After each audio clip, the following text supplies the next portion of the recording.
Hello everyone, তো কেমন আছেন আপনারা সবাই? আশা করছি আপনারা সবাই ভালো আছেন। আমিও অনেক, অনেক ভালো আছি। সো আবারও চলে এলাম একটি নতুন জৈব সারের ভিডিও নিয়ে, যেটির নাম হলো পাওয়ার প্লাস। এটি সঞ্জীবনী এগ্রো লাইফের একটি জৈব সার।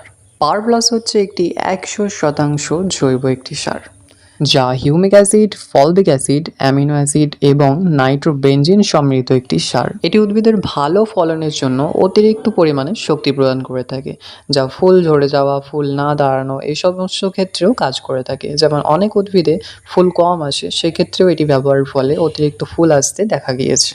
পাওয়ার প্লাস হচ্ছে এমন একটি জৈব সার, এটি মাটিতে ব্যবহারের ফলে ধীরে ধীরে এটির জৈব পদার্থ মাটির সাথে মিশে যায়, যা অনেক দীর্ঘদিন পর্যন্ত মাটিতে স্থায়ী থাকে। আমরা যারা ধানের চাষ করে থাকি তারা কিছু সমস্যার সম্মুখীন হয়ে থাকি, যেমন ধান গাছের গ্রোথ ভালো না হওয়া, ধানের শীষ ছোট বড় হওয়া এবং এরই সাথে সাথে সাদা ধানের শীষ এবং অপুষ্ট ধান দেখে থাকি, যেগুলোকে আমরা লোকাল ভাষায় আগড়া বলে থাকি। আর এই সমস্ত জিনিস হওয়ার কারণে আমরা যেই পরিমাপটা অনুমান করে থাকি তার তুলনায় অনেক কম ফলন পেয়ে থাকি। তবে চিন্তার আর কোনো কারণ নেই, আপনি যদি পাওয়ার প্লাস ব্যবহার করেন আপনাকে এই সমস্ত সমস্যার সম্মুখীন হতে হবে না। আর এছাড়াও পাওয়ার প্লাস যদি আপনি ব্যবহার করতে পারেন তাহলে এটি আপনার ধান গাছের পাশকাঠি বাড়িয়ে আপনাকে আগের তুলনায় আরও বেশি ফলন দিতে সাহায্য করবে। এটি যে আপনি শুধু ধানের জন্যই ব্যবহার করতে পারবেন শুধু তাই নয়, ধানের পাশাপাশি আপনি গম, যব, ভুট্টা এবং অন্যান্য সবজি বা অন্যান্য ফসলের জন্যও ব্যবহার করতে পারেন। তবে প্রয়োগ মাত্রা সেক্ষেত্রে আলাদা রকম হতে পারে।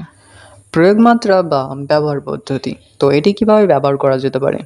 এটি প্রতি ১ বিঘা জমিতে ১ কেজি সার আপনি ব্যবহার করতে পারেন গাছের মাটি তৈরি করার সময় অথবা গাছের গোড়ায় মাটি চাপান দেওয়ার সময়।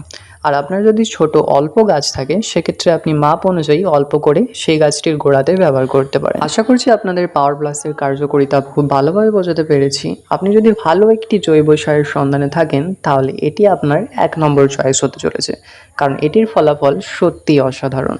ভিডিওটি শেষ করার আগে আমি মাত্র একটাই কথা বলতে চাই, সবুজ মানে শুধু উদ্ভিদই নয়, সবুজ মানে কিছুটা হলেও মানবদেহ।